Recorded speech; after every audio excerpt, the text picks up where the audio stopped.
हैं, विष पिलाया, तुम्हें कुछ होता क्यों नहीं? तो वो यही कहते हैं कि मेरी जिह्वा पे हर समय हरि हरि हरि ऐसा नाम चलता है, तो मैं देखता हूं मैं हरि की गोद में हूं। भगवान का बल लिए बिना इस संसार में विजय अधूरी है, विजय होने पर भी वो अधूरी है। इसलिए प्रार्थना है कि आप गुरुवाणी पढ़िए, गुरुवाणी सुनिए और नाम जप कीजिए, तो आप देखेंगे कि आपको बल तो मिले ना।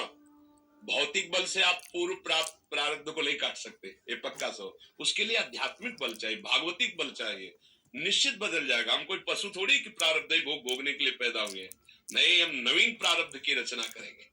भजन बल से, गुरुजनों के बल से हम नवीन प्रारब्ध रचना अपना करें। नहीं फिर क्या, हम में पशु में अंतर क्या रह गया भैया? जो प्रारब्ध में लिखा वही भोगेंगे, फिर अंतर क्या रहेगा? अरे हम तो भगवत प्राप्ति कर सकते हैं, हम तो नारायण बन सकते हैं, ब्रह्म बन सकते हैं, हम भूत बन सकते हैं, हम नाली के कीड़ा बन सकते हैं। बनना क्या चाहते हैं? बस उसके लिए प्रयास। अब जो बनना चाहते हैं वैसा प्रयास करना पड़ता है। आर्मी में जाने वाला बच्चा पहले ही से किलोमीटरों दौड़ अभ्यास शुरू कर देता है। वो क्यों इतना दौड़ते हैं? बोले आर्मी में जाने के लिए तैयारी कर रहे। तो आपको जो बनना है उसकी तैयारी कीजिए और पावर बढ़ाइए अपना। आध्यात्मिक पावर के बिना कोई कहीं सफल नहीं हो सकता, पक्का। जिसके जीवन में आध्यात्मिक बल नहीं है वही राजा प्रकाशित हुआ, वही इतिहास में लिखा गया जिसके ऊपर महाराजा बैठा हुआ है, कोई संत बैठा हुआ है। संत आज्ञा से जो चलता है, गुरु आज्ञा से चलता है, वही विजय श्री। आज का समय ऐसा है कि नए नए बच्चे सब मदिरा पान और सब आन पान गंदे। कौन सा ऐसी सीरीजें, ऐसे नाटक चल गए कि संत महात्माओं की सब ऐसी धज्जियां उड़ गई है कि उससे लगता है क्या साधु, मतलब संत देखते ही पाखंड, ड्रामा, नाटक, मिथ्याचार, ये दिमाग में बैठा हुआ है। ऐसा स्वरूप कलयुग का देखो कैसा स्वरूप, ऐसी नौटंकी नाटक बना करके दिखाए जाते हैं जिससे लगता है संत का मतलब है मतलब फ्रॉड। अब कैसे? अब जब हमारी श्रद्धा ही नहीं है तो उनकी बात नहीं मानेंगे, उनकी बात नहीं मानेंगे तो फिर हमारे जीवन में अध्यात्म कैसे आएगा? ऐसा नहीं। हमने कई बार कहा है कि जैसे भारतीय असली नोट है तो उसी असली नोट की नकली बनाई जाती है। नकली नोट कैसे बनेगा जब तक असली नहीं होगा? तो अगर भगवान की सृष्टि में असली ना हो तो फिर नकली का कैसे हो, डुप्लीकेट कैसे किया जाएगा? असली का ही तो डुप्लीकेट किया जाता है। तो भगवान से मनाओ कि हमें गुरुवाणी पर विश्वास हो, संतों की वाणी पर विश्वास हो, तो जीवन प्रकाशित हो जाए। पक्का समझ लो भैया। बिना सत मार्ग पर चले, बिना सत नाम जपे, हमें जैसा अनुभव क्यों ऐसे थोड़ा सा हाइलोजन की तरह प्रकाशित होगे पुण्य बल से और फ्यूज हो जाएगा।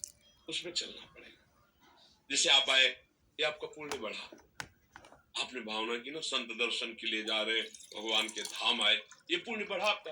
अब जैसे किसी का काम बन जाए और बोले बाबा के पास गए, कुछ नहीं, चमत्कार बाबा का नहीं है, ये तुम्हारी श्रद्धा का है। तुम वहां से चले, भावना की, कष्ट आदि सह कर, पैसा खर्चा करके यहाँ तक आए, घंटों लाइन में खड़े रहे, फिर मिले, ये तुम्हारा पुण्य बन गया।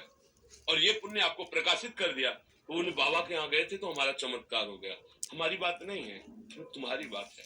तुम्हारी प्रबल श्रद्धा, तुम्हारा भाव, तुम्हारे सत्कर्म बढ़े, सद्भाव बढ़ा, तुम्हारी उन्नति हो गई। संत का चमत्कार तभी तुम्हें समझ में आएगा जब तुम्हारा भाव ठीक होगा। और भावना ठीक हो तो दृष्टि में पाखंडे चल रहा है, अब और अपराध बला और खंडक में गिरने का रास्ता बन गया। अच्छे भाव वाले बनो और भगवान पर भरोसा रखो। वो जहां हमें जैसे पहुंचाना चाहेंगे पहुंचा देंगे। अगर वो हमें मिल गए ना तो सबसे बढ़िया बात बन गई। यहाँ वाहवाही कितने दिन किसी की बराबर नहीं चली है, किसी की बराबर नहीं चली, चंद दिनों की बात है। इस वाहवाही के लिए इस जीवन को बर्बाद न कर दे। ये भी मिलेगी, फ्री मिलेगी यदि इधर चल दोगे।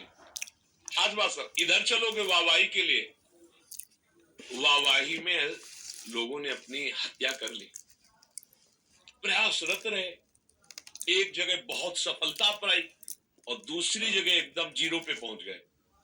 अब उनको जिया नहीं जा रहा कि अब कैसे लोगों को मुंह दिखाएं। हम घटना बता रहे हैं, तो उन्होंने आत्महत्या, बहुत नामी पहलवान थे जिसको परास्त कर, उनसे कम वजन वाले ने उनको परास्त कर दिया। वो रो रहे, वो सह नहीं पाए। अब मैं कैसे, ये वाहवाही अच्छी नहीं। और आप भगवान की तरफ चलिए तो ये वाहवाही आपके चरण चूम लेगी। सच्ची मानना, अपना प्रचार करने से जो प्रचार होता है उससे पुण्य नष्ट होते हैं और जो भगवान के होकर उनका, तो उनका जो किया होगा वो सत्य होगा और ऐसे बढ़ते चले जाओगे। कोई परास, आज हम यश गाते हैं महापुरुषों का, मतलब वो गए नहीं है, यश रूप में आज विराजमान उनके चरित्र गाते हैं। क्यों? क्योंकि उन्होंने सत्य। कौन चरित्र गाएगा? अपने लोगों कौन चरित्र गाएगा? क्योंकि चरित्र है ही नहीं, तो क्या है? केवल प्रयास वाहवाही का है। तो हमारे पास पावर क्या है? इसलिए सच्चाई से चलोगे ना, तो कुछ हो या ना हो, जो होना चाहिए वो हो जाएगा। और वो ऐसा होना है, उसके होने के बाद कुछ फिर जरूरत नहीं रह जाती, वो सब कुछ हो जाता है। समझ रहे? जिसके पाने के बाद कुछ पाना बाकी नहीं रहता, जिसके जानने के बाद कुछ जानना बाकी नहीं रहता, वही इस मनुष्य शरीर में पाना चाहिए। सब कुछ हो जाएगा।